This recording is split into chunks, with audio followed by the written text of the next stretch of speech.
Konuşabilecek misin? İsmi lazım değil.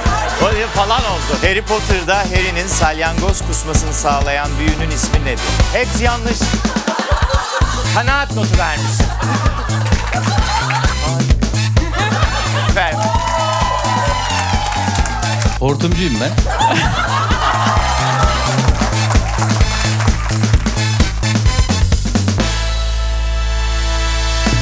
İlk defa gelenler kimler? Hakkında hiçbir fikrim yok benim diyen var mı? Ay en çok siz eğleneceksiniz. Vallahi siz bir de çift olarak geldiniz. Niye geldiniz hakikaten? Hani biri mesela arkada kesin biri kandırdı hanımefendiyi. Ama siz niye öyle oldu? Ya, rezervasyonda kandırdılar. Yanlış programa mı geldin? Bu yaşandı çünkü. Bu gece değil falan diye bir şey yaşadık yani. O oldu. Ayaklarınıza sağlık. Efendim ben bilmeyenler için hızlıca anlatayım. Bir bilgi yarışması yapıyoruz. Mavra dolu. Kopya çekmek yasak. Ben demeden kartları kaldırmak yasak. Bu yasak olan şeyleri yaparsanız zaten tamamı cezalandırılıyor. Eksi 10 puanlar. Sizin dışınızdaki herkese 10 puanlar falan filan. Mesela ben bilgi yarışmasına katıldım ve kesin kazanırım diyen var mı aranızda? Çünkü o rezil olacak. Orada varmış, merhaba. Aynen, elinizi gördüm. Sonunda hatırlayacağız. Herkes baksın hanımefendiye.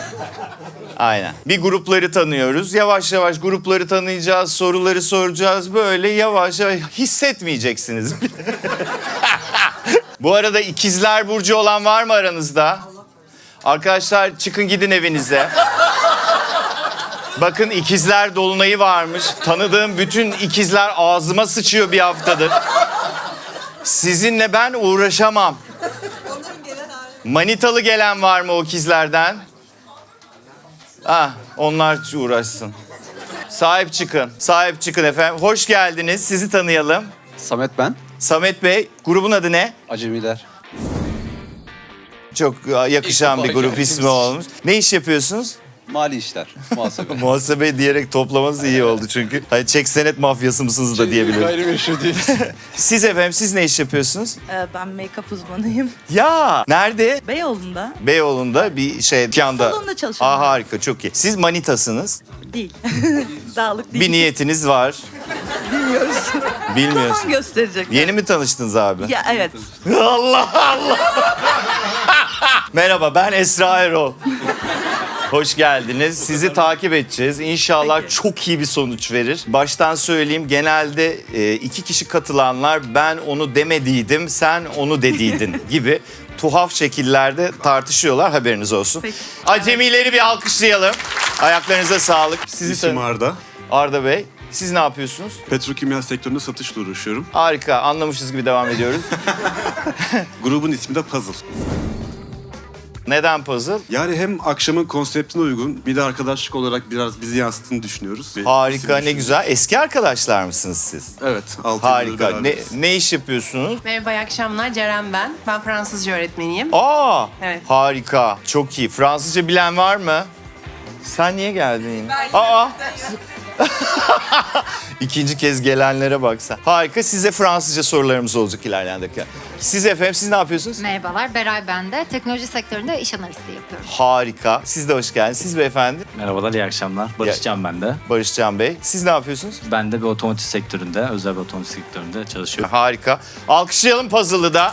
O mikrofonu oradan alabilir miyiz? Sizin grubun adı ne ya? Of, gerginlik. Ebu Bekir. Ne? Ebu Tekir. Ebu Tekir. Harika.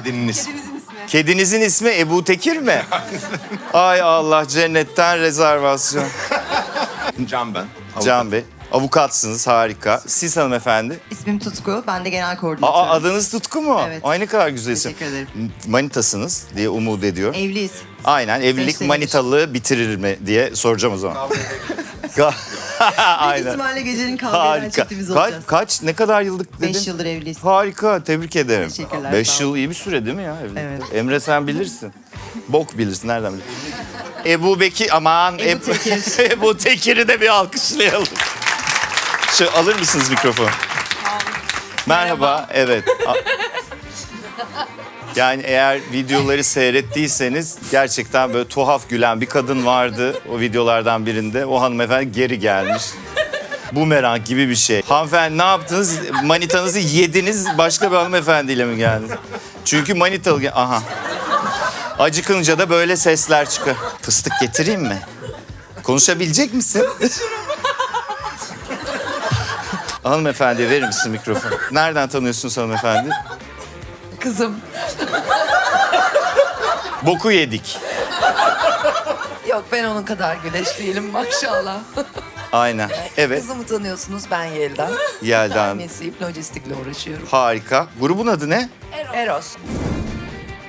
Eros. Neden Eros? Ölen kedimizin ismi. Aa. Bize çok büyük şans getirmişti. Onun ismini koymak Ay istedim. harika. Tamam dalga geçecektik. Bak mahvolduk. Alalım mikrofonu. Alkışlayalım Eros'u. Sizi tanıyalım. Merhaba, ben Hazal. Evet Hazal Hanım. Grubumuzun adı da İyi Günler. İyi günler mi? Çalıntı gibi ama. Uğur getirsin diye koydum. Peki. Siz ne iş yapıyordunuz? Ben ürün yönetimiyle Aynen anlamadığınız başka bir şeyden. Siz efendim? Oya benim ismim. Evet. Ben de avukatım. Ne avukatı? Marka hukuku yapıyorum. Marka hukuku. Aa, helal. Siz ne avukatıydınız? Ticaret. Aynen. Herkes ekmeğinin peşinde. İyi günleri de bir alkışlayalım. Bir şuraya hemen. Merhaba. Merhaba. Kim? Emin. Emin Bey. Siz ne yapıyorsunuz? Ben tekstil uğraşıyorum. Harika. Grubun adı ne? Grup 101. Neden? Senin adına okey oynadık 4 kişi. Gördüğünüz gibi 2 kişi gelmedi. Benim adıma mı? Aynen. Aa. Kaybedenler gelmedi. O yüzden siz kazandınız ve Şu an buradayız. harika. Hoş geldiniz. Hoş bulduk, teşekkür ederim. Siz efendim siz ne yapıyorsunuz? Merhabalar, ben de ticaretle uğraşıyorum. Harikulade. Evet. 101'i de bir alkışlayalım. İyi eğlenceler herkese.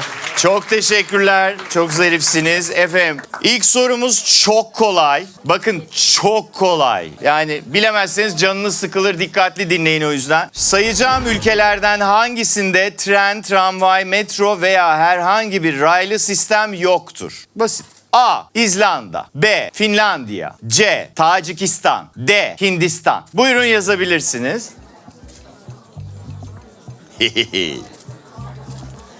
Güzel. Evet. Tedirginlikler başladı. Kartları kaldırabiliriz. A diyor birileri. D diyen var. Orası ne demiş? C demiş. C var. D var. A var. A var. Burada da A var. A'lar, C'ler, A'lar. Harika. Hanımlar, beyler. İlk sorunun günahı olmaz. Doğru cevap A. İzlanda. Gayet iyi. Hoş geldiniz. Merhaba, Merhaba. Taha ismim. Taha Bey. Pazarlama ile ilgileniyorum. Harika. Hobi olarak. Hobi olarak aynı zamanda çalışarak da. Harika. İyi kazanıyor musunuz? İyi, yani ortalama. Peki. Manitanız mı hanımefendi? Yok, arkadaşım. Arkadaşınız. İkiniz mi geldiniz? Biz böyle kalabalık bir ekibiz. Kalabalık bir ekipsiniz, iki grupsunuz. Evet. Harika. Grubun adı ne? Sizin grubun adı? Grinch. Neden Grinch? Yeni yıl temasına uygun olsun istedim. Ha. Yeşilde canavarlı. Aa çok tatlı. Aynen. Hanımefendi siz ne yapıyorsunuz? Ben oyun sektöründe çalışıyorum. Hangi oyun sektörü? Mobil. Harbi mi? Harika. Grinch'i de komple bir alkışlayalım. Mikrofonu hemen yana verelim. Hoş geldiniz. Ben de Grinch'teyim ama. Ha siz de Grinch'tesiniz. Evet, Pardon ortada boşuna kaldım biraz. alkışladık. Siz ama böyle o ikisini yalnız bırakmışsınız gibi ötelemişsiniz biraz. O yüzden şey yapma. Beyefendiyi de gerdik. Harika oldu. Hiç mi olmaz? Ne bileyim yani manitacılık falan. Çok yakın arkadaşsınız. Okey. Siz efendim çok yakın değilseniz belki sizle olur. Ben evliyim. Nerede kocanız? Başkasıyla evliyim. Başka. Siz ne yapıyorsunuz? Gastronomi ve mutfak sanatlarında akademisyenim. Aa nerede? Aynen, Bilgi Üniversitesi'nde. Harika, tebrik ederim. Teşekkür ederim. Sizi diğer gruba geçebiliriz. Merhabalar. Merhaba. Burcu ben. Evet, Ben de pazarlamada çalışıyorum. aynen. Grubumuzun adı Ne İstediğini Bilenler. Ha, neden? Çünkü Ne istediğimizi bildiğimizi düşünüyoruz. Schweppes'ten mi geldiniz? Evet. Ablacığım söylesene, niye söylemiyorsun? Bütün boardlarda Schweppes yazıyor. Neyi saklıyorsun acaba sen? Yanınızdaki hanımefendiyi de tanıyalım. Merhabalar, Beyza ben de. Merhaba Beyza Hanım. Birlikte çalışıyoruz tahmin Aa edebileceğiniz Beyza Hanım, gibi. siz YouTube Brandcast'te tanıştık Evet, sizle. tanışmıştık sizinle. Aynen öyle. Merhaba. Hoş geldiniz. Hoş bulduk. Siz? Merhaba, ben de beraber çalışıyoruz. Aynen tahmin ettim. Evet. Alkışlayalım ne istediğini bilen. Şu birinci olacağını zanneden hanımefendinin grubuna gelin bir. Hemen onları tanıyalım. Onları merak ediyorum çünkü. Selam. Selam. Biz Genius Barız. Genius Bars'ınız. Evet. Ay kesin sıçtı bunlar. Bir şey söyleyeyim mi? Şart yani sizin. Sonuncu falan olmanız lazım. Hepimiz alanlarımızda inanılmaz başarıyız. Çok eminim ama alanlarınızla ilgili muhtemelen bir tane bile soru sormayacağım. O yüzden doğru yerdesiniz. Deminki soruya doğru cevap verdiniz mi? Evet. Gerçekten mi? Gerçekten. Bilerek mi salladınız? Bilerek bu arada ikizlerim. Ya üf. Abi alın mikrofonu benim. Hayır vermem. Şaka. Tabii ki vermezsiniz. Hoş geldiniz tekrar. Hoş bulduk. Herkes aynı işleri mi yapıyor? Hayır hepimiz çok ayrıyız. Hiç Ha, alakasız. çok iyi. Siz ne yapıyorsunuz hanımefendi? Ben doktorum. Aa ne doktor? Kadın doğum doktoruyum. Çok iyi. Benimle hiç ilgisi yok. Kolay gelsin. Siz hanımefendi? Ben de avukatım. İsmim Yaz. Evet. Deniz ticaretiyle uğraşıyorum. Harika. İsminiz Yaz mı? Evet. Ay ne güzel. Hoş geldiniz siz de. Beyefendi siz? Merhabalar, Ali ben de. Dijital reklam ajansım var. Medya planlama yapıyorum. Harika. Çok iyi. Zaten daha aşağısını seyirci olarak kabul etmiyoruz. Alkışlıyoruz Genius'ı da. Ben sadece ikizler değilim bu arada. Başka nesiniz? Digital Product Designer'ım. Amerika'da. Burada ne yapıyorsunuz şu an? Takılıyorum. Buradan yapıyorsunuz. Dolar yiyorum. Ne, dolar mı yiyorsunuz? Aynen.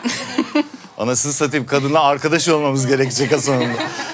İkinci sorumuz geliyor. İkinci sorumuz evli ve gastronom olan hanımefendinin bileceğini düşündüğüm bir soru. İnşallah bilemez ama. Alman pastasına ismini veren Samuel German nerelidir? A. Rusya, B. Almanya, C. Amerika, D. İngiltere. Buyurun yazabilirsiniz. Bom!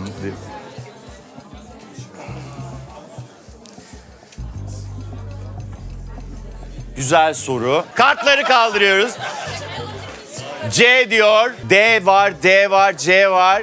B var, D var, C var, B var. Harika. Bulduğunuz bütün harfleri yazmışsınız. Size helal olsun. Hanımlar, beyler doğru cevap D.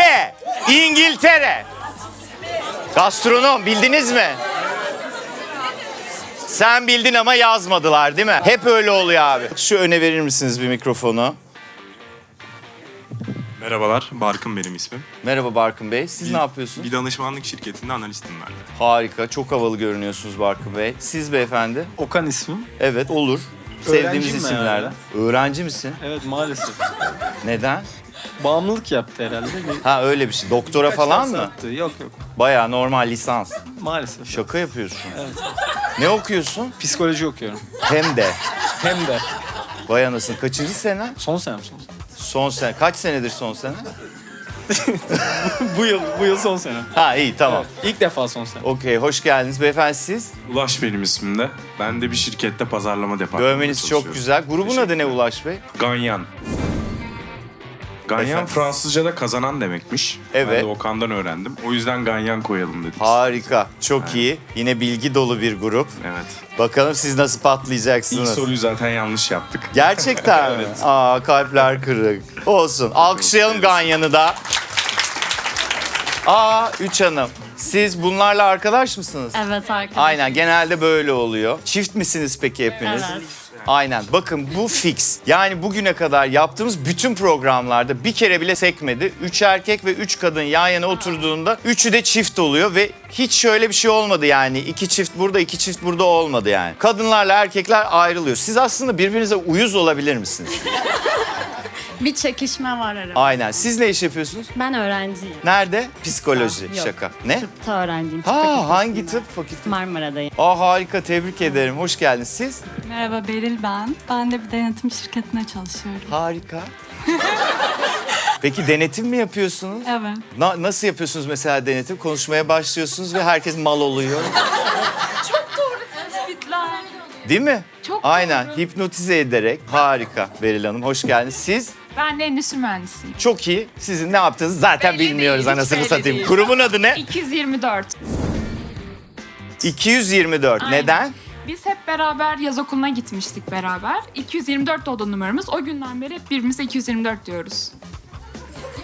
Bir, Ha grup ismimiz. Ben biraz sarhoşum ya. O biraz yüzden. mı? Biraz. Aynen. Okey. O zaman hemen ödülleri söyleyeyim. 3. olana stüdyodan bir etkinlik. Masadaki kişi sayısı kadar. 2. olana masa hesabının yarısı artı drama sahnesinden masadaki kişi sayısı kadar davetiye. 1. olanın masa hesabı sıfırlanıyor. Hiç masa hesabı yok. Ve büyük sahneden masadaki kişi sayısı kadar davetiye. O yüzden biraz daha için Umarım birinci oluruz. ve kazanan. İkincilik de iyi. Tamam, o da olur. Kötü değil. Tamam. 224'ü de alkışlayalım. Siz kimdiniz? Merhaba. Merhaba. İlayda ben. İlayda Hanım, ne yapıyorsunuz? Bir ilaç firmasında çalışıyorum. Torbacı. Yok, tam değil. Tam mı değil? Ablacığım formülasyoncu. alakası yok diyeceksin. Tam değil ne? Formülasyoncu olarak çalışıyorum. Harika, olur. Öyle. Siz beyefendi? Ben de Egemen, kimyagerim. Ben de ilaç firmasında Aha, siz manita mısınız? Nişanlıyız evet. Nişanlısınız. Tebrik ederim. Var mı Teşekkür tarih? Evlilik tarihi? Henüz tarihi belirlemedik. Olsun, acelesi yok. Zaten yeni nişanlandınız. Ay tebrik ederim. Bir alkışlayalım nişanlı. Grubun adı ne? Extra Shot Americano. Extra Shot Americano. Evet. Neden diye soracağım tabii ki. Yani ekstra shotlı içiyoruz genelde Americano'yu. O yüzden. Yani yaptığınız her şeyi grup ismi olarak yapmazsınız diye umut ediyorum. Hayır yani bir anlam ifade ettiği için bizim Anladım. için. Teşekkür ederim. Diğerleri de mutlu eden her şeyi de yapmasanız iyi olur. Buradan çıkamayız. Alkışlıyoruz Teşekkür Extra Shot'ı. 3. sorumuz efendim videolu bir soru. Herkesin ekranlara bakmasını rica edeceğim. Buyursunlar.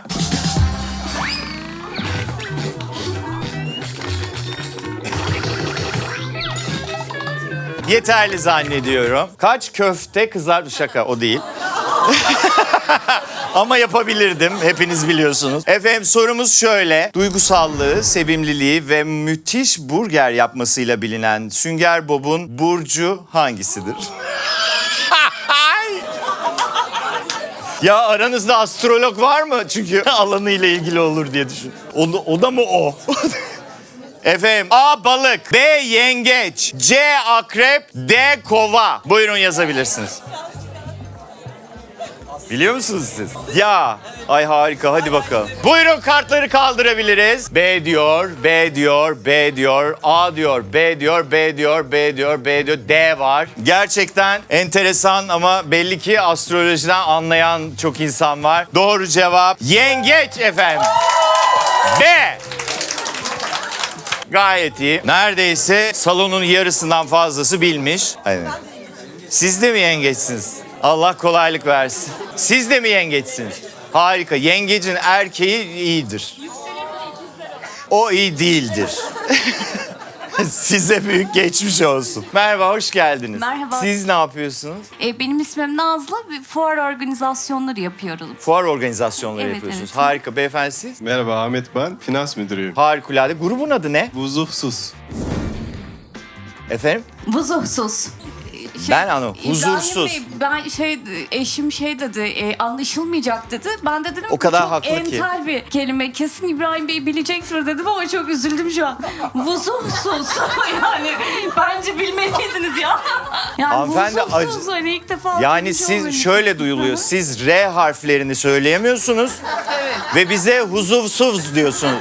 Yani aslında kelime huzursuz ve siz vuzursuz Ama diyorsunuz. şu an açıkladıklarından çok alakasız bir şekilde tam da söylediğim gibi vuzuhsuz. Peki ne demekmiş? Anlam olarak böyle anlaşılmaktan yoksun, böyle arafta kalmış bir anlam yani tam da vuzuhsuz. Ay harika, osur osur ipe diz bir kelime buldunuz. bunu da grup adı yaptınız size. Yani- Helal olsun. Alkışlıyoruz size. Hoş geldiniz. Hoş bulduk. Sizi de tanıyorum. Siz Google ekibi mi, YouTube ekibi mi? Evet, Google ekibiyiz. Harika. Ne yapıyorsunuz Google'da? Ben sektör yöneticisiyim. Sektör yöneticisi Nilgün mi? ismim. Nilgün Hanım. Sektör yöneticisi ne demek? Eyvah, onu asla özetleyemiyorum bir iki kelimeyle. Ama portföy yöneticisi gibi düşünebilirim. Aynen, tamam. Siz efendim? Seval ben. Evet. de sektör yöneticisiyim. Hakikaten güzel. Aynı sektörü yönetiyoruz. Aynı sektörü. Evet. Uygulamalar sektörü. Harika. Bu kadar sektör üst üste denmiş miydi acaba? Merhaba, Hazal ben de. Ben de ekibin analitik danışmanıyım. Harika. Siz bizi kendimize getirdiniz. Sektör diye. Siz beyefendi? Merhaba Semih ben de ürün uzmanıyım ben de. Harika. Grubun adı ne? Arama motoru. Arama motoru mu, arama motoru mu? Nasıl duymak istersek. Ben arama motorunu tercih ederim. Sizi de tanıyalım. Alkışlayalım arama motorunu. Siz kimsiniz efendim? Merhaba, ismim Nalan. Çalışmıyorum. Harika. Para var çünkü. Allah arttırsın. huzur var. Süper. Keşke bizde de olsa. Beyefendi siz? İsmim Aras. Ha aynen. Anladım ben hanımefendi. Neden çalışmıyorsunuz? Ben Aras Bey'i tanıyorum çünkü. Evet, grubun adı ne? Boynu bükükler. Beyefendi sizin boynunuz falan bükük değil. Ne iş yaptığınızı söyler misiniz? Esnafım. Niye soyulursun burada diye mi söylemiyorsun? Evet. Aynen, bravo. Kendisi kuyumcu efendim. O yüzden boynu bükük olmadığı olmayacak. Alkışlıyoruz boynu bükükleri de. Bir sonraki soru için de ekrana bakmanızı rica ediyorum. Hemen vakit kaybetmeden.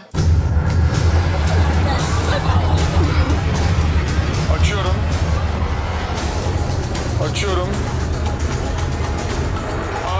Hop. Ay. Sorumuz şöyle. Burhan Altıntop var mısın yok musun yarışmasında kaç lira kazanmıştır? A 5, B 50, C 100, D 250. Hanımefendi bağırmayın, yazın. Çünkü bağırınca saymıyoruz. Kartları kaldırabiliriz. Bakalım A var, B var, B, 50, D, B, A, C hiç yokmuşçasına. C var mı? Harika, zaten yanlış cevap. Hanımlar beyler doğru cevap A, 5 lira. A'lar havada. 5 liraymış arkadaşlar. İnanılır gibi değil. Merhaba, sizi tanımadık değil mi daha? Merhaba, Merhaba. Başak ismim. Ne yapıyorsunuz Başak Hanım? Pazarlama ve iletişim. Harika. Çok kişi gibi. Grubun adı ne? Grubumuzun ismi Big Bang Forever. Neden? Baş harflerimizden türettik. Annem Birgül, en yakın arkadaşım Fitnat ve Başak. Harika. Dolayısıyla üçünün toplamı Big Bang Forever olarak ortaya çıktı. Harika, gerçekten belgesel gibi anlattınız. Patlamaya yakınız yani, haberiniz olsun. Hadi ya. İnşallah bize patlamazsınız. Fitnat Hanım siz ne yapıyorsunuz? Ben de IT sektöründe ecel koçum ama inşallah ne olduğunu sormazsınız. Asla sorma, anlamadım bile Çok ama teşekkür size ederim. helal olsun. Hanımefendi siz ne yapıyorsunuz? Ben İngilizce öğretmeniyim. Anayım ben, ana falan desene. Bir de felsefe öğrencisiyim. Ya nerede? İstanbul Üniversitesi'nde. Kaçıncı sınıf dediniz? 3. sınıf. Ay harika, alkışlayalım Big Bang Forever'ı da. Yaşımı da söyleyeyim, 62. 62. Evet. Size de helal olsun be. Burada okuyan, psikoloji okuyan arkadaşıma da, diğer arkadaşlara da. Yani hepsine destek olayım. Öncüsü ben olayım. Okumanın çok büyük bir zevki var. Çok haklısın. Anlatamayacağım büyük bir mutluluğu var. Harika, çok Herkese çok dilerim. evet. Kardelenler, alkışlayın kardelen. Efendim hoş geldiniz. Merhabalar, Aylin ben de. Evet. Bir kozmetik firmasında ticari pazarlama yapıyorum. Evet. İsmimiz de Kozmik Papatyalar. Neden? Çünkü en çok kullandığımız iki kelimeden seçtik. Kozmik mi diyorsunuz? Ya işimizle alakalı bir konudan dolayı sürekli kozmik diyoruz. Papatya da genelde birbirimize hitap ettiğimiz ve işte diğer tüm her şey. Genelde Birbirinize kozmik. papatya mı diyorsunuz? Arada diyoruz işte. Çok iyi. Harika. Papatyam diyorsun. Bir der misiniz öyle bizim için? demiyorum. Şaka deme. Aynen. Siz hanımefendi. Nuran ben de. Beraber çalışıyoruz, iş arkadaşıyız. Harika. Bir kozmetik sektöründe, ticari pazarlama bölümünde. Çok teşekkür ederiz. Alkışlıyoruz kozmik papatyaları. Hemen yan tarafa verelim. Hoş geldiniz. Merhaba. Siz ne yapıyorsunuz? Uluslararası ticaret öğrencisiyim ben. Evet. Aleyna ismim. Evet. Bu kadar. Grubun adı ne? Gin Tonic. Alkoliksiniz. Gin Koliyiz. Gin koliksiniz. Evet. Harika. Siz hanımefendi? Ben de Bahçeşehir Üniversitesi'nde sosyoloji okuyorum. Benim Çok de iyi. adım Aleyna. Neden böyle oldu? Denk mi geldi? Siz yakın arkadaş mısınız? Evet. Çok iyi. Gin Tonic'i de alkışlıyoruz. Efendim bir diğer sorumuz için beni dinlemeniz yeterli. müzik öğretmeni tarafından sesin keçiye benziyor denilerek okul korosuna alınmayan ama daha sonra hırs yaparak dünyanın en ünlü şarkıcılarından biri olan ünlümüz kimdir? A. Jennifer Lopez, B. Shakira, C. Britney Spears, D. Christina Aguilera. Buyurun yazabilirsiniz. Seslerini düşünürseniz zaten şak diye bulacaksınız diye tahmin ediyorum. Kartları görebiliriz. Çok vakit harcamamıza gerek yok. Cevabı bir videodan duyalım. Sadece yanlış cevap verenler havada tutabilir mi? Zaten yanlış cevap da D denmiş. Herkes yanlış cevap olarak da D demiş. Siz ne dediniz? Ha, sizinkiler doğru. Yanlış cevapları yok. C'de mi var? Geçmiş olsun. Hoş Merhabalar. geldiniz. Merhabalar, iyi akşamlar herkese. İyi akşamlar. İsmim Selçuk, mühendisim. Mühendissiniz. Evet, kuyumculuk sektöründe çalışıyorum. Yan yana geleceğimizi hiç düşünmemiştim Tanıyor musunuz onu? ama... Yok, hiç tanımıyorum. Aynen. Biz döküm yapıyoruz sadece. Harika. Bizde yan yana biraz şans oldu. Aynen. Konuşabilirsiniz. Böyle çok şey oluyor. Bağlarız. Çok şansa denk geldim. Var mı ihtiyacınız? Ya neden olmasın derim. Gerçekten manitalar burada. İş anlaşmaları burada. Tabii. İnanılmaz. Siz hanımefendi, siz ne yapıyorsunuz? Merhaba Yasemin, ben okul öncesi öğretmeniyim. Ya. Evet. Ay kolay gelsin. Teşekkür Nerede? ederim. İstek Vakfı'nda. Aa, harika. Evli misiniz? Evliyiz. Kaç yıldır? 6 ay. 6 aydan Ya, yazın evlendik. Evet. hayırlı olsun. Tebrikler. Teşekkür ederiz, sağ olun. Siz efendim, siz ne yapıyorsunuz? Benim ismim Özge. Ben de hazır giyim sektöründe insan kaynaklarında çalışıyorum. Çok tatlısınız efendim. Siz beyefendi? Ben Yiğit, ben de yazılımcıyım. Evet. Yazılımcı olduğum için çok da konuşmayı sevmem. Grubun adını söylemek isteyen var mı aranızda? Grubumuzun adı Dörtlü Masa.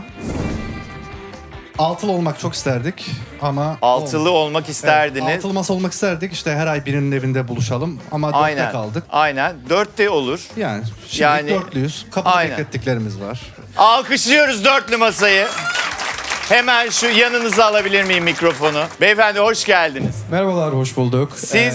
Can ben, nişanlım Büşra. Merhaba, İkimiz de nişanlısı turizm hanım. sektöründeyiz. İkimiz de rehberiz. Grubumuzun ismi... Kızı konuşturmayacak galiba. Grubunuzun ismi? Bir şey bulamadık, aklımıza bir şey gelmedi. Grubun ismi Something.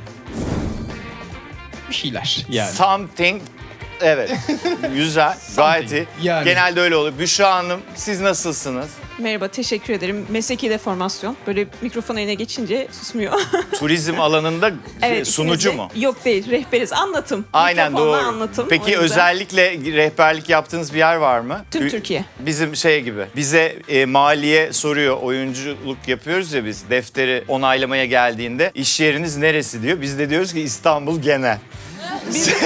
Sizinki Bizde de öyle, gibi. genel.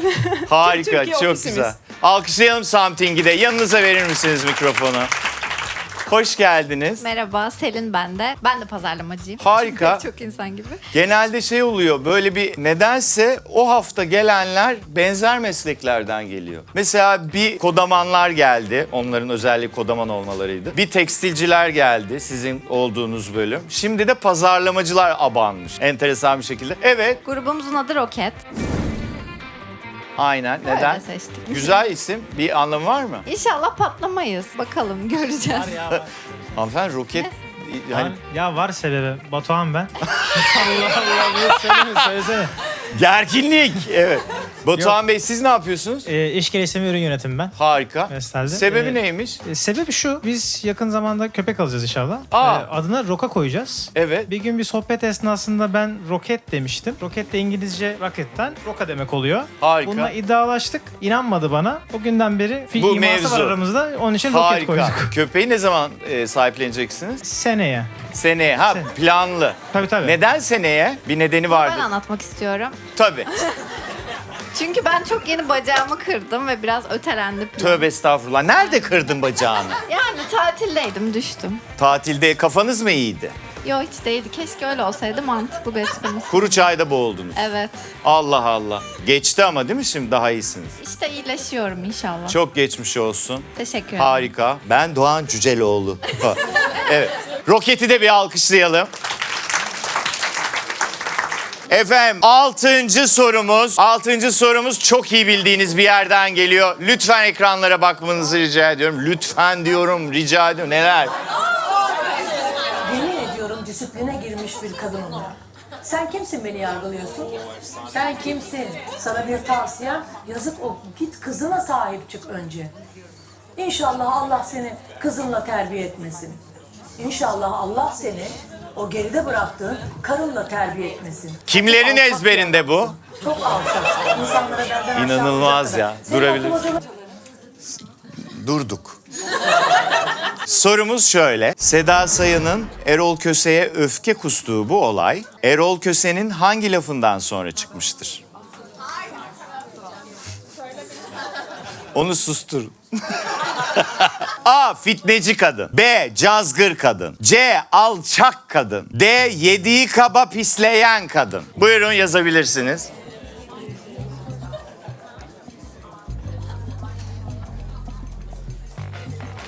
Buyurun kartları görebiliriz. C diyor, D diyor, D diyor, D var, D var, B, D, B, Ön. Hanımlar beyler doğru cevap cazgır kadın B. Denizli diyerek patlayan grup arama motoru değil mi? Aynen tam tahmin ettiğimiz gibi. Harika, çok iyi gidiyoruz. Mikrofon nerede? Merhabalar Mehmet ben. Hukuk öğrencisiyim. Bütün kelimelerin M'lerle devam etseydiniz. O kadar enteresan olacaktı ki. Merhabalar Mehmet Bey. Ya burada kuyumcu beyefendiler iş anlaşması yaptılar hemen. Avukatlar da hazır buradayken stajyer lazım mı diyeyim de. Beyefendi. Vallahi yok dendi. Sizde de yok. Başka avukat vardı diye hatırlıyorum. Evet, sizin var mı efendim? Sizin de yok ihtiyacınız. Kusura bakmayın, şapa oturdunuz. Öyle mi? Çıkışta hanımefendiyi bulmanızı rica ediyoruz. Tamamdır. Çözdük teşekkür ederim. galiba. Siz hukuk yeni bitirdiniz gibi. Daha Bitiriyorsunuz. bitmedi son senem. Harika. Bitiyor. Nerede okuyorsunuz? Öz yayında. Aa çok iyi. Hanımefendinin de bir sesini duyalım mı? Merhaba, Aslıhan. Evet. Stajyer avukatım ben. Siz buldunuz stajyerlik Evet, yapabilecek bir yer. Bu çocuk bulamadı. Okey. Demek ki siz daha iyi durumdasınız.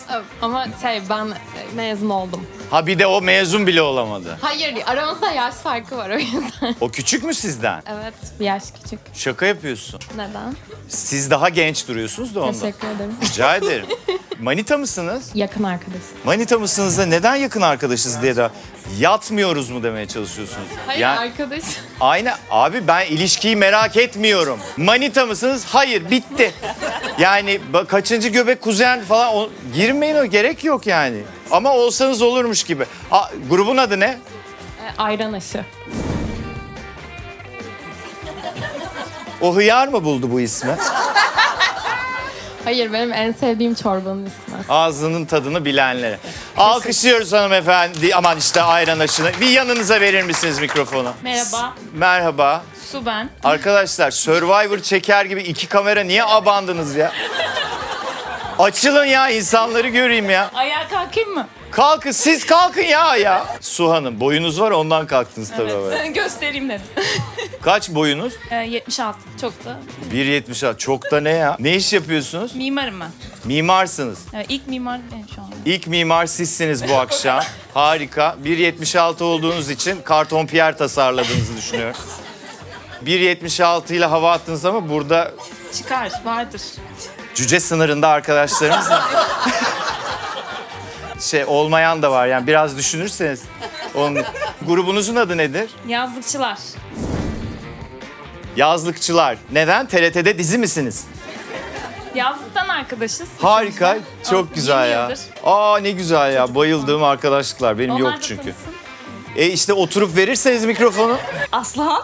Evet. Armatörde finans departmanında çalışıyorum. Harika. Merhabalar ben Zeynep. Uluslararası bir firmanın avukatıyım. Aha. Stajyere ihtiyacınız var mı? Maalesef yani. Alkışlayalım yazlıkçıları da. Hemen yanınıza verir misiniz? Hoş geldiniz. Hoş bulduk, merhabalar. Merhabalar. Sizi tanıyalım. Ben Amerika'da yaşıyorum. Güzel. İlk ikametgahla başlamanız harika oldu. Federal bir şirkette 2 eyalete bağlı bütün polis araçlarının grafik tasarımını yapıyorum. Falan. Ne kadar güzel. Belki de tek Türk'ümdür bu işte. Yani belki de teksinizdir. Doğrudur. Ya. Onun dışında bu benden sonra kalan arkadaşlar tamamen benden aykırı işler yapan insanlar. Aslında siz hepsine aykırıymış gibi Evet, doğru. sanki. Doğru söylüyorsunuz. Aynen. İsminiz neydi? Canberk Çelik. Heh. Grubun ismi ne Canberk adı Bey? da Hollywood Smile. Bir daha söyler misiniz? Hollywood Smile. Ha, demin daha bir aksanlı gibiydi, o yüzden tekrar ettirmiştim. Merhaba efendim, siz? Merhaba İbrahimci. Ben öncelikle sana çok teşekkür etmek istiyorum. Rica galiba kuzenim geldi. Evet. Yani beni kuzenin gibi de düşünebilirsin. Çünkü biz her sabah kahvaltılarımızı seninle beraber yapıyoruz. Ya Bir de üzerine ben sana neredeyim? hiç Şaka. kaşe parası ödemiyoruz. Ya ben başkasına alırım, Evet, sen karnını elimize doyur. geliyorsun yani öyle beleşine. Çok- Anladın?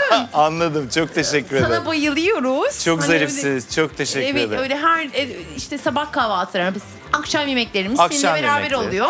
Kuşluk vakti. Kaşe paralarını lütfen Tuşe ödesin. Ödesin. Evet o ödesin Aynen. bir zahmet. Aynen. Yani- İnşallah birinci olursunuz çünkü sizin hesap kol gibi gelecek. Ben anladım ablacığım. Ayağınıza sağlık. Çok teşekkür ederim. Çok zarifsiniz. Çok küçük bir şey daha söylemek istiyorum. Lütfen.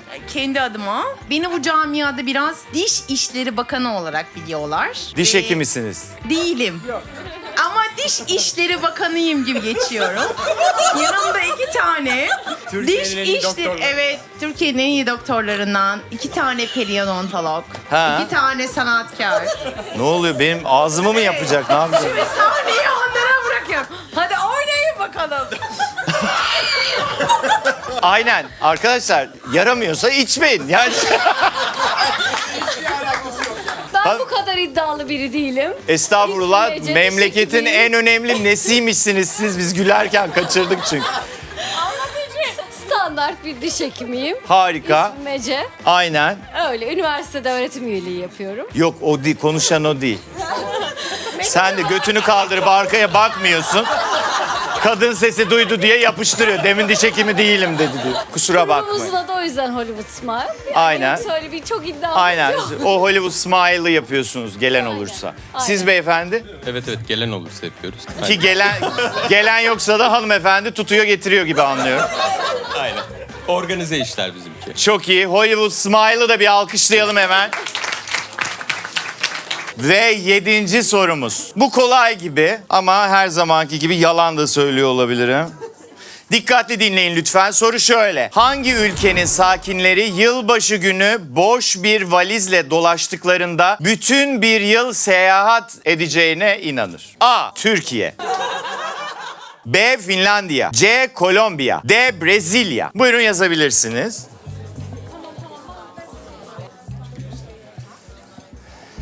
Oldu bu iş.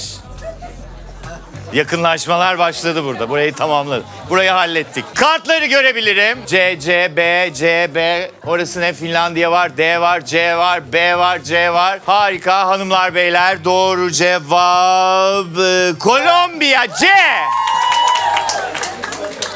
C'ler havada durabilir. Ay olmadı mı? Yine mi bilemedim? Şu ana kadar hiç bilemedim diyen var mı?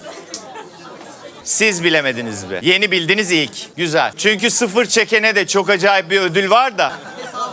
Yok be.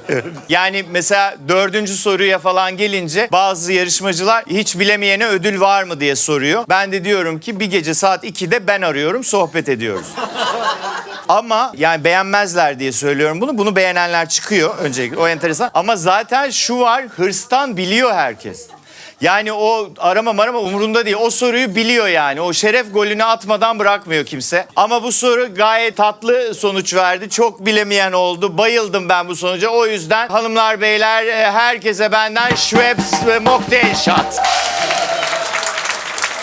Aslında benden değil, Schweppes'ten. Hoş geldiniz. Hoş bulduk. Siz kimsiniz? Zehra. Aa ne güzel isminiz var Zehra Hanım. Teşekkür ederim. Siz ne iş yapıyorsunuz? Öğrenciyim. Nerede? Fenerbahçe Üniversitesi Endüstri Mühendisliği. Fenerbahçe Üniversitesi forvetlik. Endüstri mühendisliği harika. Grubunuzun adı ne? Buzlu bardak. Neden? Çünkü Hüseyin çok fazla buzlu bardak bir şeyler içiyordu. Hüseyin'i bize şikayet mi ediyorsunuz? Yok hayır. Bana da alışkanlığı geçti. Aklımıza bir şey gelmedi. Tek Harika. ortak nokta bunu bulduk. Çok tatlı bir isim bulmuşsunuz. Hüseyin Bey siz kimsiniz? Merhaba ben Hüseyin. Aynen tam tahmin ettiğimiz gibi. Öğrenciyim ben de. Aynı yerde mi? Yok, Sabancı Üniversitesi'nde. Aynen. Elektronik mühendisliği. Harika. Manita mısınız? Evet, kız arkadaşım. Aynen, bu sefer tutturduk. Buzlu bardağı da bir alkışlayalım. Ayaklarınıza sağlık. Yanınıza verir misiniz? Merhaba. Ayla ben. Reklam teknolojileri sektöründeyim. Aynen. reklam. Mobil reklam. Aynen. Harika. Çok iyi. Hoş geldiniz. Hoş Siz bulduk. hanımefendi. Seda ben. Ben de bir danışmanlık firmasında yönetim danışmanı olarak çalışıyorum. Mantıklı danışmanlık firmasında, yani kasap olarak çalışmanız olmaz. Grubun adı ne? Begonya. Neden bu romantiklik? Biz üniversitede beraber yaşıyorduk, aynı evdeydik. Evimizin ismi de Begonya'ydı. Evin bir ismi mi vardı abi? Nasıl yani, evin ismi derken? Şöyle apartman ismiydi ama bizim Biz- evimiz en çok takılan, ya arkadaş Aynen, grubunun en anladım. çok takıldığı evdi. Aynen, parti Öyle bir eviydiniz. klişeleşmiş Harika. bir şeydi. Begonya'yı da alkışlıyoruz. Hemen yana verir misiniz? Siz Merhabalar. efendim. Merhaba. Siz? Sema ben. İngilizce öğretmeniyim. Harika. Nerede? Bağcılar'da. Bağcılar'da İngilizce öğretilmez mi? Niye? Olsun. İlkokulda. Hem de ilkokulda. İşte ağaç yaşken eğilir. Biz de öyle düşünerek öğretiyoruz. Harika. Çok tebrik ederim. Çok zor işiniz. Kolay gelsin. Teşekkür ederim, Grubunuzun sağ adı nedir? Grubumuzun adı Omega 5. Şöyle bir dönem viral olan bir video vardı. Omega 5 Yenur şeklinde. Biz de arkadaşlar aramızda çok muhabbetini yaparız. Hayatımızda ortalama bir şey olduğunda kabullenmek zorunda kaldığımızda Yenur diyerek kabul ettiğimiz Ha, için. Yenur. Evet. Anladım. Böyle. Peki Karadeniz'le ilginiz var mı? Artvinliyiz. Hadi ya. Neresinden? Yusufeli. Siz Arnavutlu misiniz? Ay Allah'ım. Kızım niye söylemiyorsun? Kopya veririm. İnsan bir bakar nereye geldiğini. Ayaklarınıza sağlık. Yanınızda biri var gibi ama göremiyorum. Merhaba, Sezen ben de. Ben de İngilizce öğretmeniyim, arkadaşım gibi. Bağcılar'da mı? Yok, ben şu an çalışmıyorum. Olsun, çalışırsınız. İnşallah. Omega 5'i de alkışlıyoruz. Efendim 8. sorumuz şöyle. Yine bir fobi sorusu. Biliyorsunuzdur belki, sürekli fobi sorusu soruyoruz. Çünkü bilemiyorsunuz. Soru şöyle. Yer fıstığı ezmesi yerken damağa yapışma korkusunun literatürdeki karşılığı hangisidir? A. Amnezifobi. B. Batrakofobi. C. Arakibutirofobi. D. Filemofobi. Anasının nikahı. Çenem kitlenecek ya. Ya ben tövbe tekrar edemem. Şıklardan birini söyle işte ya. Sanki anlayacağım mı da şey yapıyorsun.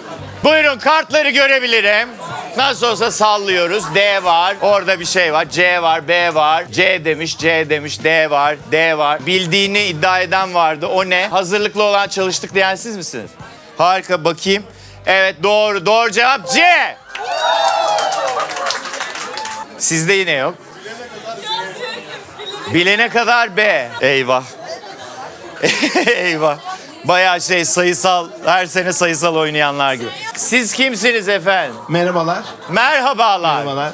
Ben Yunus Emre, anayasa hukukçusuyum, araştırma görevlisiyim. Grup ismimiz de ismi lazım değil.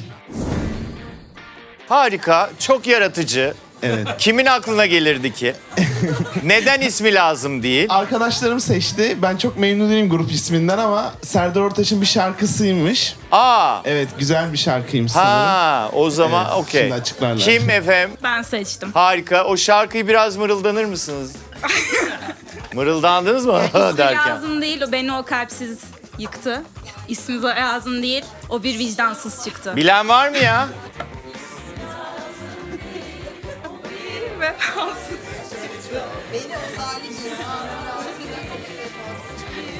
Burada da Coşkun Sabah var. Arkadan söylüyorsunuz. Bu da şiirini okuyor. İsmi lazım değil. O falan oldu. İsmi lazım değil. Filan oldu falan. Alkışlayın mı kendinizi? Harikaydınız. Siz ne iş yapıyorsunuz? Biz avukatız. Komple. Evet, üçümüz de. Harika. Ayaklarınıza sağlık. İsmi lazım değil'i de bir alkışlayın. Merhaba, benim Ben- ismim Burcu. Merhaba Burcu Hanım. Biz Hatay Antakya'dan geliyoruz. Ya! Sizin için. Şaka Evet. yapıyorsunuz. Aynen. Allah aşkına. Evet evet. Yani ben aslen Adanalıyım. Evet. Hatay'a gelin geldim. Gelin geldiniz. Evet. Harika, hoş geldiniz. Ben de öyle. Kenan Evren gibi nerelisiniz oralıyız. Ne kadardır evlisiniz? 4 yıldır evliyiz. Maşallah, çok güzel. Ne iş yapıyorsunuz? Ben güzellik uzmanıyım ama şu an çalışmıyorum. Harika, ev. Hoca parası yiyorum. Demek ki var ki yiyorsunuz Çok hanımefendi. şükür. Sermaye sahibiyle bir konuşalım bakalım o nasıl hissediyor. Merhabalar. Merhaba. İsmim Mustafa. Hoş geldiniz Hoş Mustafa bulduk. Bey. Hatay'dan gerçekten Evet, sizin için geldik. ne kadar Hafta tatlısınız ya. sonuyla birleştirdik. Güzel, tatlı bir tatil yapacaksınız. Öyle planlıyoruz. Ne iş yapıyorsunuz? Hortumcuyum ben.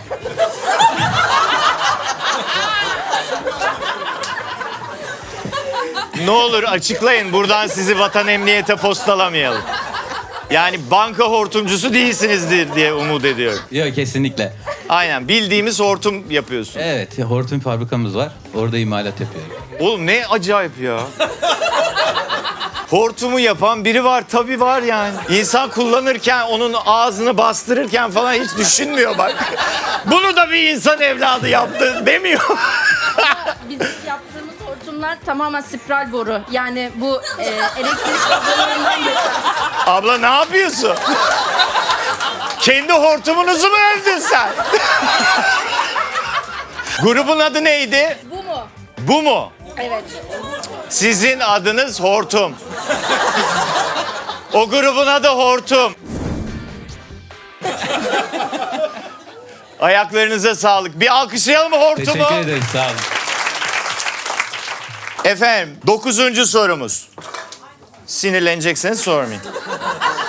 Eski Türkçe'de kötünün iyisini seçmek olarak kullanılan kelime hangisidir? Çok basit bu. A. Meyus, B. Haddi zatında, C. Fevkal beşer, D. Ehvenişer. Arkadaşlar bu basit, bakın. Bu basit. Burada herkes puan çıkartacak vallahi. Kartları görebilirim. D diyor, A diyor, D diyor, D diyor, D diyor, D diyor, B diyor, C diyor, B diyor, D diyor. Doğru cevap hanımlar beyler tabii ki ehvenişer D.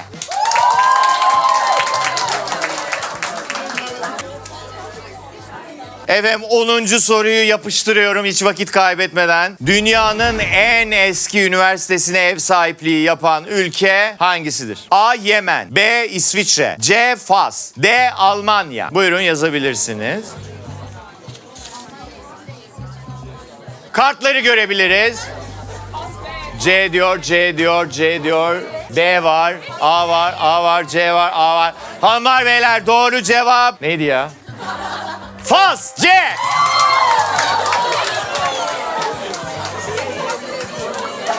Siz bayağı... Size yüzüğü takacağız. Öyle gidiyor. Efendim 11. soru şöyle. Bu da çok basit. Bakın çalışıp gelenlerin kesin bileceği bir soru. Dünyanın en yüksek binası olarak anılan Burç Halife'nin yüksekliği ne kadardır? A. 828 metre. B. 792 metre. C. 854 metre. D. 902 metre. 828, 792, 854, 902. Buyurun kartları görebiliriz. C, A, C, A, N, Ü, R, E. Hanımlar beyler doğru cevap A. 828. 163 katlı.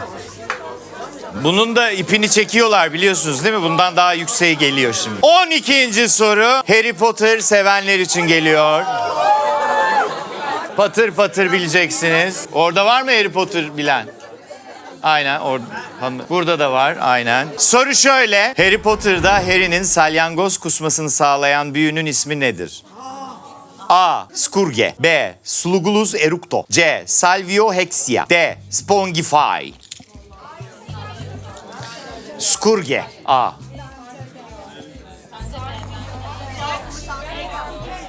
Ne?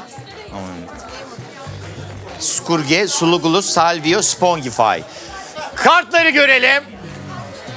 B diyor, C diyor, B diyor, B diyor, C diyor, C diyor, C diyor, B diyor, C diyor, B diyor. Hanımlar beyler doğru cevap Slugulus eructo, B.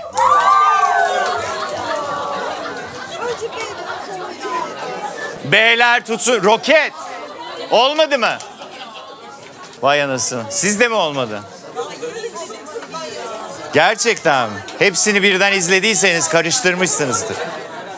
Harika gidiyoruz. Muhtemelen çok düşük puanlar toplanıyor. Bu müthiş. Efendim 13. soru için ekranlara bakmanızı rica ediyorum yine. Oh yes, time for my stoutness exercise. Up, down, up.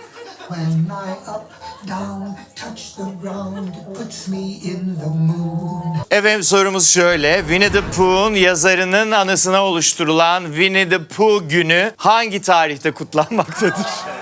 Gerçekten mi? Evet. A. 14 Şubat. B. 27 Eylül. C. 18 Ocak. D. 21 Mayıs. Buyurun yazabilirsiniz. Kaldı 2 soru. Bakalım. Kartları kaldırabiliriz. A'lar, C'ler, D'ler, A'lar, D, B, C. Ulan bütün harfler yine yazılmış. Hanımlar, beyler doğru cevap 18 Ocak. C. Yine çok az bilen var. Ganyan iyi gidiyor gibi görünüyor. Siz de 224 de çok iyi gidiyor. Siz zaten Ganyan'la yarışıyorsunuz. İnşallah siz kazanırsınız. Sonuçta adamlar her türlü hesabı ödeyecek. Bari sizin hesabı asla öyle bir şey yok. Biz kendimiz ödeyeceğiz. O zaman inşallah siz kazanırsınız. Allah size sabır versin. Aynen, ya da. Öyle mi? O zaman inşallah siz kazanırsınız.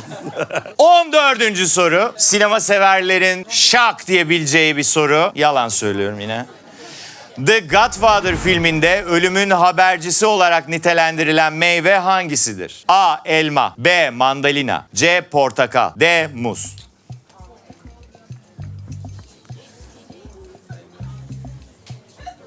Böyle bir bahçede gezer falan. Öyle. Çeşitli meyveler. Kartları göreyim. A diyor, C diyor, C diyor. C, A, onu göremedim ya. D var, C var, A var, B var. Hanımlar, beyler doğru cevap. Portakal, C.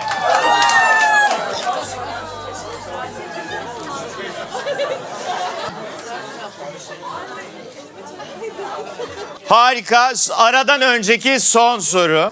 Bu da Schweppes shot sorusu. Yani bilseniz de bilmeseniz de sonunda herkese benden Schweppes mocktail shot.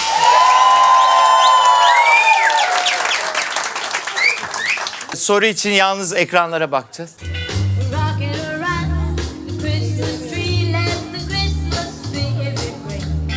Efendim şu an dinlemiş olduğunuz 1958 tarihli klasik Christmas şarkıları arasına giren Rockin' Around the Christmas Tree şarkısını seslendiren Brenda Lee bu şarkıyı kaç yaşında kaydetmiştir? A. 9 B. 13 C. 16 D. 7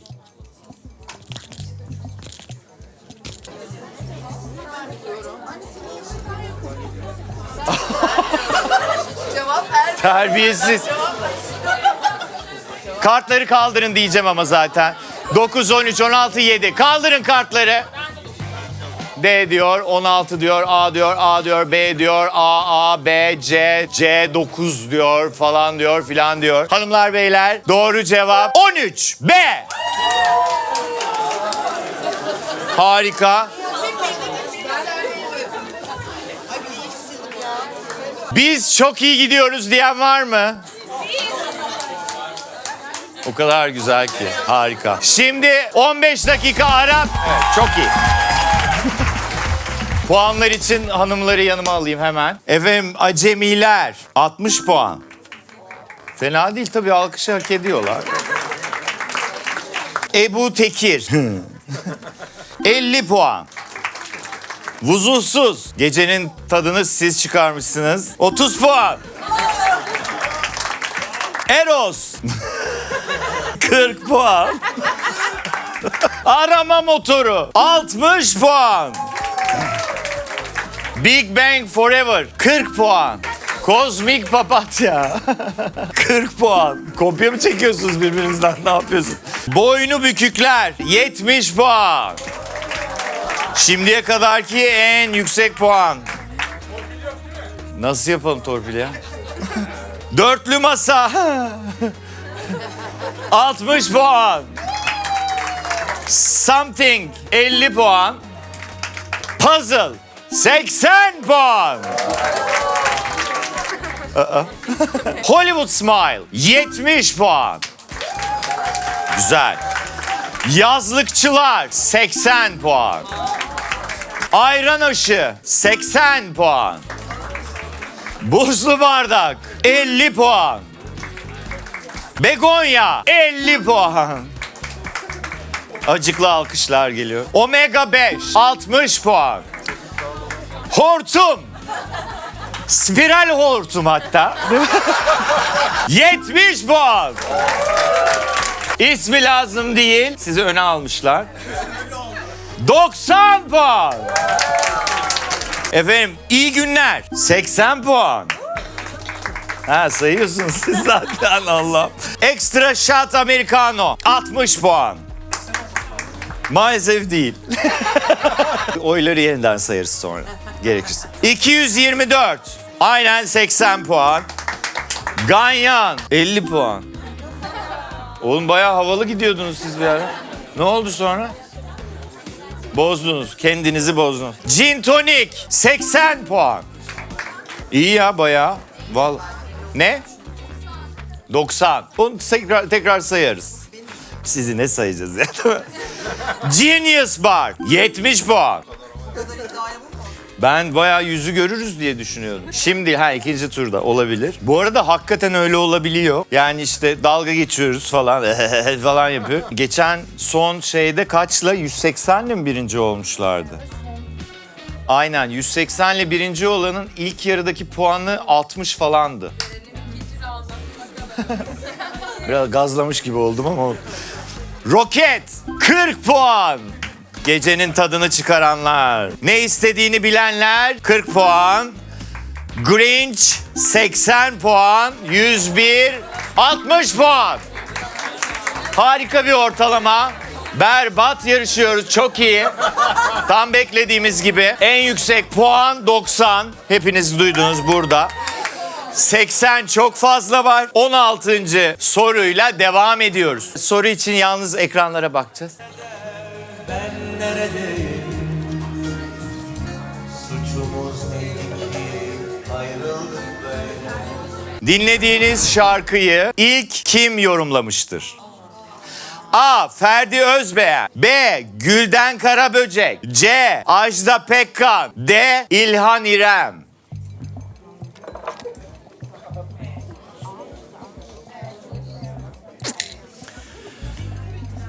Kartları kaldırabiliriz. B diyor, B diyor, B diyor, A diyor, B diyor, B diyor, B diyor, A diyor. D diyor, B diyor, B diyor, A diyor. Hanımlar beyler doğru cevap tabii ki Gülden Karaböcek B. 17. sorumuz yine ekranlardan bakıp soracağımız bir sorumuz.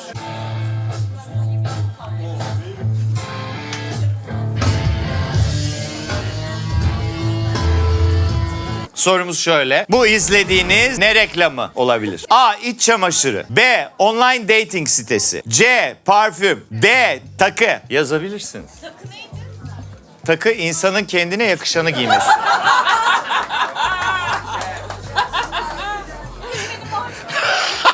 Kartları görelim. Annesi. C. Hanımlar beyler doğru cevap C. Parfüm. Doğru cevap verenler havada tutsun kartları. Yine soru için ekranlara bakmanızı rica edeceğim. Bir görselimiz var. Allah affetsin. Sorumuz şöyle. Efendim görmüş olduğunuz şey nedir?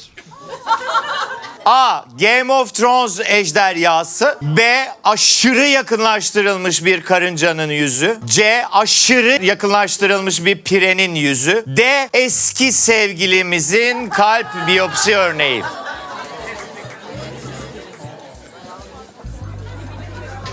Buyurun kartları görebiliriz.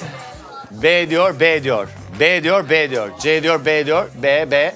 Karınca diyor, B diyor. Hanımlar beyler doğru cevap karınca. B. B'ler havada tutsun lütfen. B'ler havada tutsun. Siz çok emindiniz. Ya bak tatlılık bak koruyor da falan oldu bu iş ha.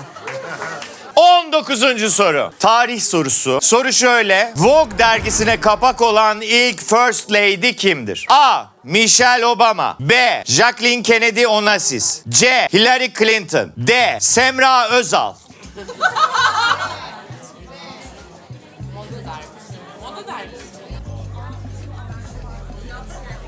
Evet, kartları görebiliriz. B diyor, B diyor, B diyor. O da B diyor, o C diyor.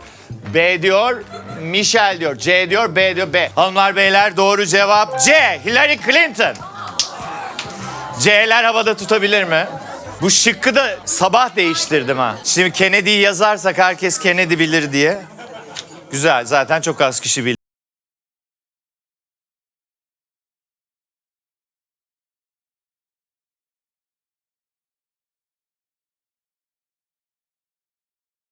Bildiğiniz şarkıyı Billie Eilish hangi diziye ithafen yazmıştır? Evet, bele tekme atmaya başladığımız sorular. A. Brooklyn Nine-Nine. B. American Horror Story. C. The Office. D. The Walking Dead. Buyurun cevapları yazabilirsiniz. Neyi efendim? Buyurun kartları görebiliriz. D, B, B, B, B, D, D, D, B, D, A, B. C cevabı veren var mı? Bir tek o havada kalsın. Doğru cevap C, The Office. Bir grup bildi. 21. soru. Bir ay içinde 2 kez dolunay olursa ikinci dolunaya ne ad verilir? Kim dedi onu? Siz mi dediniz? A. Mavi ay. B. Kanlı ay. C. Ay dede. D. Şişkin ay. Tabii efendim. Mavi ay, kanlı ay, ay dede, şişkin ay. Buyurun kartları görelim. Sallayacaksınız belli. A, B demiş. A diyen var. B var. B var, A var. B var, A var. A var. Hanımlar beyler doğru cevap A. Mavi ay. Doğru cevaplar havada tutuyor. Efendim 22. sorumuz. Hangisi uzayda çalınan ilk şarkıdır? A. Love Me Tender. B. Koca yaşlı şişko dünya. C. Jingle Bells. D. Dünya yansa yorganım yok içinde. Bu ne oğlum? Sen kimse görmesin diye mi saklıyorsun? Harika. Buyurun kartları görebilirim. A diyor. Jingle Bells diyen var. A var, A var, A var. Hanımlar beyler doğru cevap C. Jingle Bells. C'ler havada tutabilir mi? Ama ne olursa olsun yine bu da bir Schweppes sorusuydu. O yüzden herkese Schweppes'ten kokteyl şat. Efendim 23. soru. Şöyle. Dünyanın en büyük İngilizce sözlüğü olan Oxford 2022 yılının kelimesi olarak hangisini seçmiştir? Bunu hepiniz biliyorsunuz diye umut ediyorum. A. Goblin modu. B. Epistemolojik kopuş. C. Heterodoks. D. Vax. Neyi efendim? Tabii. Goblin modu, epistemolojik kopuş, heterodoks, Vax. Buyurun kartları görebilirim. B var, A var, C var, B var. Kaldırır mısınız? Hanımlar sizi bekliyorum. Bir tek siz kaldırmadınız. C. Boşa uğraştı o kadar. B. C. Hanımlar beyler. Doğru cevap A. Goblin modu. A'lar havada. Goblin modunun ne olduğunu söyleyeyim mi? Goblin modunun ne olduğunu anlatıyorum. Bakın bu program bir işe yarasın. 2 kelime bir şey öğretelim ya. Kişinin toplumsal kalıpları reddedip istediği gibi davranması anlamına geliyormuş. Ayrıca kendini beğenmiş, tembel, pasaklı veya açgözlü bir davranış biçimi olarak da tanımlanıyormuş. Demeyin yavrum ki birbirinize goblin modu. 24. soru. Hayvanlarla ilgili bir soru. Efendim sayacağım hayvanlardan hangisi yiyeceklerini suda yıkadıktan sonra yemesiyle bilinir? A. Rakun. B. Susamuru. C. Köstebek. D. Penguen. Buyurun yazabilirsiniz. Yuh. Vallahi. Ben mi söyledim? Kartları görebiliriz. A, B, B, A. Hanımlar beyler doğru cevap A. Rakun. A'lar havada. Havada. A'lar havada. Ya böyle mi biliyordunuz mesela? Ben biliyorum. Ha? Aynen susamur. Niye suda yıkasın lan susamur? Efendim 25. soru. Antik Yunan'da birine elma fırlatmak ne anlama geliyordu? A. Kovmak. B. Utandırmak. C. İlanı aşk etmek. D. Meyve ikram etmek. Allah'ın ye bunu falan. Neden olmasın? Kartları görelim. C diyor, C diyor, C diyor, ilanı aşk diyor, C diyor, C diyor, C. B diyor, B diyor. C diyor, C diyor. Romantikler kazandı. İlanı aşk etmek. C. C'ler havada. Birbirinizi mi babalıyorsunuz siz? Aa, harika. 26. sorumuz. Japonya'da insanlar kişiliklerinin neye göre şekilleneceğine inanmaktadırlar? A. Burçlara. B. Kan gruplarına. C. Haftanın hangi günü doğduklarına. D. Alın yazılarına.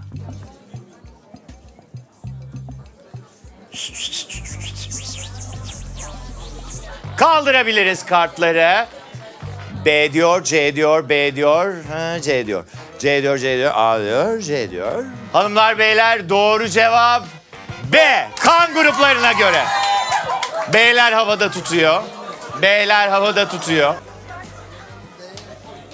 C dediler şu haftanın hangi günü doğduklarına olur. Yine bir Japon sorusu. Japonya'da Noel günü yani 25 Aralık'ta en çok tüketilen besin hangisidir? A. Kızarmış tavuk. B. Hindi. C. Şırdan. D. Sushi. Buyurun yazabilirsiniz. Yine yarışmacıların beyninin durduğu anlar. Kartları kaldırabiliriz. A diyor, A diyor, A diyor, A diyor, A, D var, A var, A var, B var. Hanımlar beyler doğru cevap A. Kızarmış tavuk. A'lar havada. A'lar havada. Kızarmış tavuk. Bayağı da bilen oldu. Herkese bir tane daha Schweppes mocktail o zaman.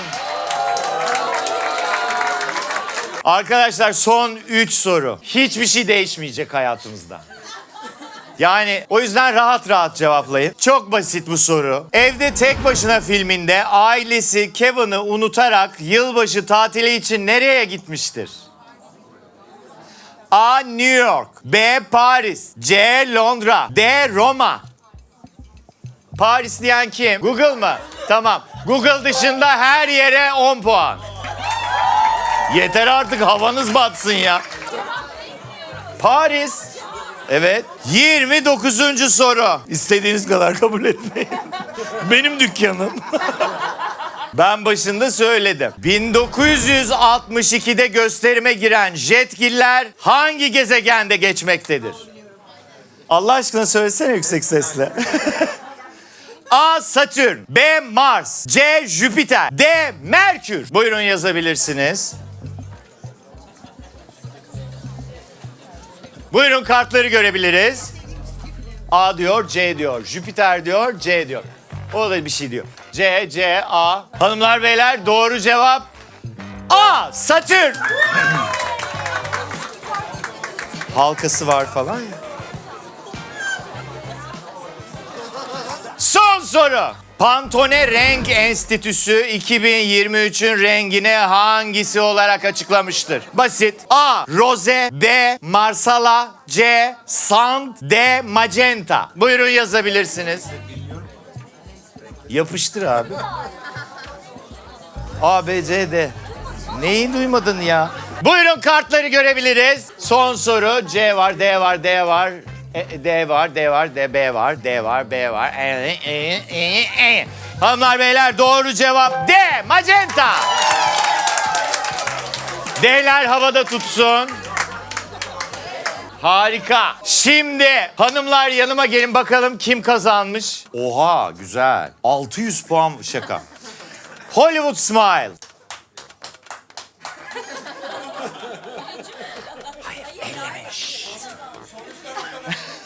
Öyle mi? Aa cancağızım. Yok.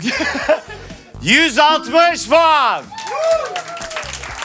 Ayran aşı 130 puan. Buzlu bardak. Buzlu badem de hakikaten olurmuş. 110 puan. Begonya 140 puan. Omega 5 120 puan. Spiral hortum 110 puan. Ve yazlıkçılar 170 puan. İyi işte şu an lider pozisyondasınız. Ha. Acemiler. Siz sona doğru aynen bir sıkıntı olmuş ama gece iyi gitti diye gördüm ben. Siz başından beri takip ettiğimiz çiftsiniz. Birbirinizi asla tanımıyorsunuz ve bu gece tanıştınız.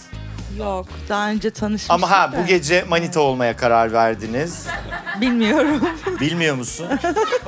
Yani bir şeyler olacak gibi. İyi vakit geçirmediniz mi? Evet, eğleniyoruz. Aynen, eli omzunda zaten. Farkındayım. Harika. Çok iyi. Beyefendi siz nasıl hissediyorsunuz? Gayet iyi. Ama Kızı almış. Diyor ki gayet iyi. Evet. Olur mu sizce bu iş? Olur. Gerçekten bak ciddi bir şeye dönerse bana haber verin. Burada bir şeyin partinizi yapalım. Ha? Söz mü? Söz de kuzum. Senden pek emin olamadım ben. Çocuk ağlayarak gelirse onunla biz rakı da içeriz yani. Onu da söyle. Ona da söz. Efendim ne yanlış yapmışsın? Söyle. Yazlıkçılar.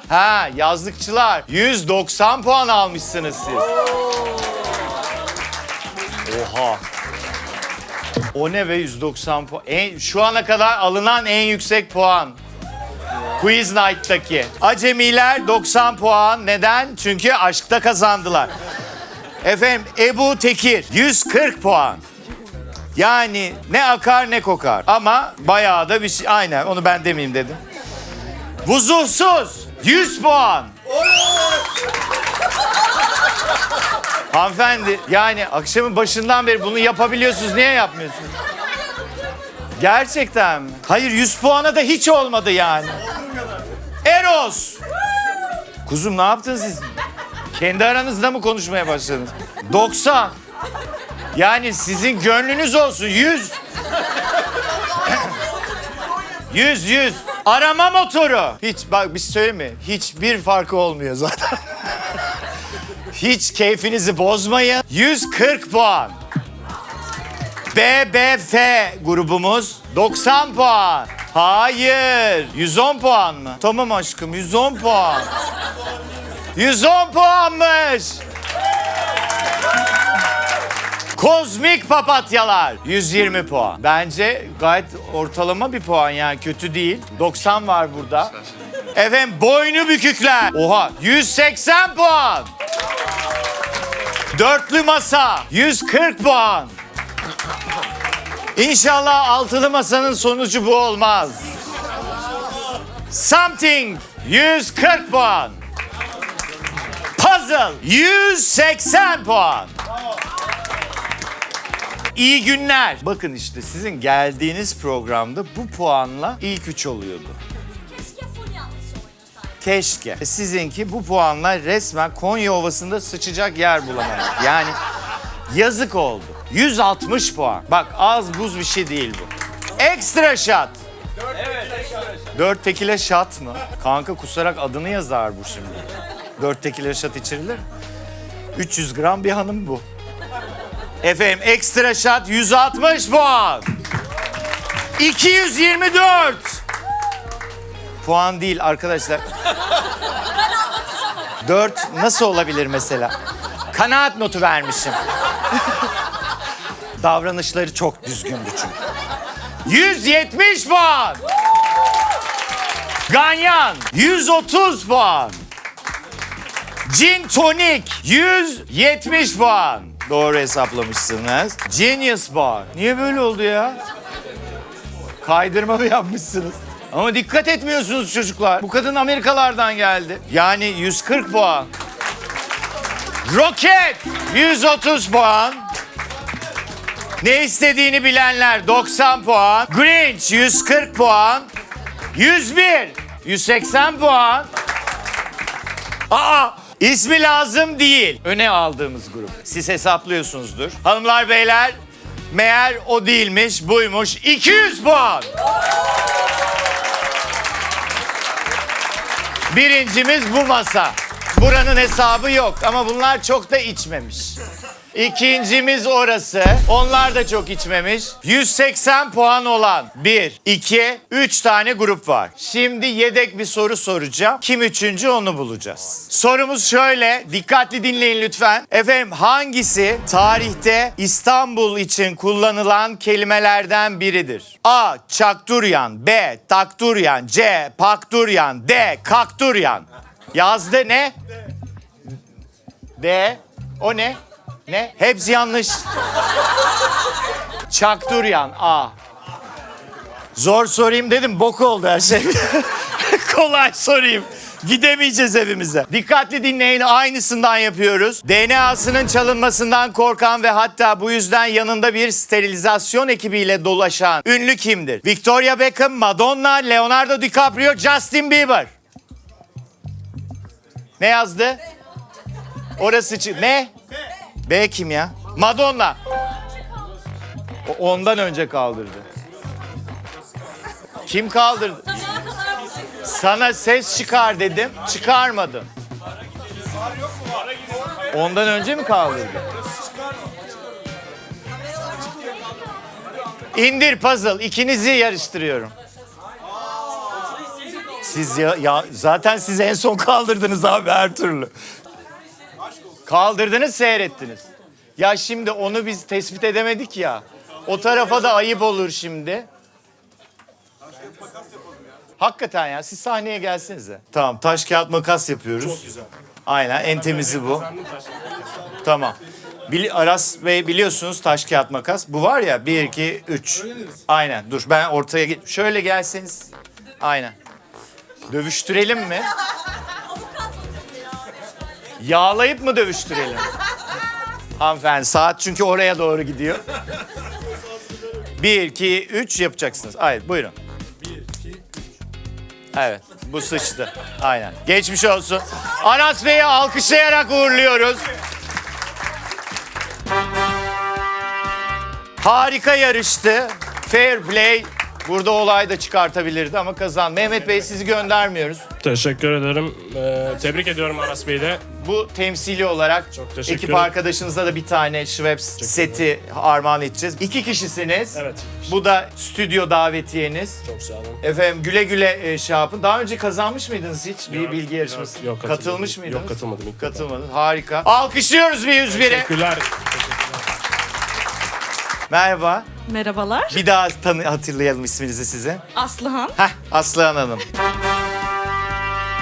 Bekliyor muydunuz birinci olmayı? Evet. Ama ikinci oldunuz. Kısmet değilmiş. Dediğiniz gibi bir öncekilerde gelseydik kafadan Gerçekten bu arada yani 190'ı da duymadık. 190 da ilk ama burası... Rakiplerimiz dişliymiş bu sefer. Aynen. Evet bunlar sessiz ve derinden yapıştırdı. Evet. Efendim bu Turkcell Platinum sahnemizden. Efendim bu da temsili olarak sizin ekip arkadaşlarınıza da vereceğiz bu Schweppes'ten. Teşekkür ederiz. Ben bunu göstereyim bari ya ne var. Bu var. Jigger var. Bu var. Abi açacak var. Çok ihtiyacım vardı ona. Aynen. Kimin yok ki? Ve peruk falan. Evet böyle bir şey yok. Süpersiniz. Aynen güle güle kullanın. Diğer bölümlerde benimle yaşayan eşime de teşekkür etmek istiyorum. Aa. Evet. Tamam edelim buyurun. Gelemedi ama. Evet buyurun kameraya Kalbi doğru benimleydi. şöyle şey yapın. Dönsene Yiğit. Eşine teşekkür edecek. Teşekkür ederim hayatım. Ne kadar çabuk oldu. Eşin kim bir adını söyle be. Güngör. Güngör. Evet. Bir tane Güngör var ülkemizde Allah'tan. O da sizsiniz. Ne kadar şanslısınız Benim ya. Güngör'üm. Aslıhan'ın Güngör'ü. Evet. Efendim tebrik ediyoruz. Alkışlıyoruz yazlıkçıları. Ve birinciler. Siz kimdiniz? Serra. Aynen grubun ismini bulan siz miydiniz? Hayır Damla'ydı. Damla'ydı. Şarkıyı söylemeyen Doğaç ve Yunus sizdiniz. yarıştık evet. Aynen. Peki neden bu kadar başarılı oldunuz? Kazanmak için gelmiştik. Kazandık. Hırsınıza sağlık da tamam yani herkes orası da kazanmak için geldi. Sıçtılar bir noktada. Siz niye sıçmadınız? Biliyordum. Bilgimize sağlık. Ne yapıyorsun kızım hamsi gibi? Harika. Daha önce bilgi yarışması kazandınız mı? Ben hayır ama Yunus daha önce katılmıştı. Hangisine? Kimin yanı? Ve kazandınız. Yani. Kazana düştünüz. Yarışma konusunda tecrübeliyim yani. Aynen. Peki kim milyonerde ne aldınız? Orada 15 bin aldım. Ha. 15 bin olduğu zaman. Peki diğerinden? Diğerinden de 3 bin lira kazandım ama o 3 bin lira da yok. Ya artık. Ne aldıysa o zaman şey. Sikke aldım ya, altın sikke o zaman bir altın sikke. Harika. Efendim ödüllerinizi verelim. 4 kişiye 4 davetiye büyük sahneden. Umarım çok beğendiğiniz bir etkinlik olur. Bunlardan arkadaşlarınıza verilecek ve masanızın hesabı yok. Çok içmiş miydiniz? Yok çok. İnanılmaz. Yine hak etmeyenin hesabı ödendi. Sevgili yarışma severler. Alkışlayalım bir. Ayaklarınıza sağlık. Harika bir cuma akşamı oldu. Umarım çok iyi devam eder. Eve dönmezsiniz diye tahmin ediyorum. Bir daha görüşene kadar iyi geceler.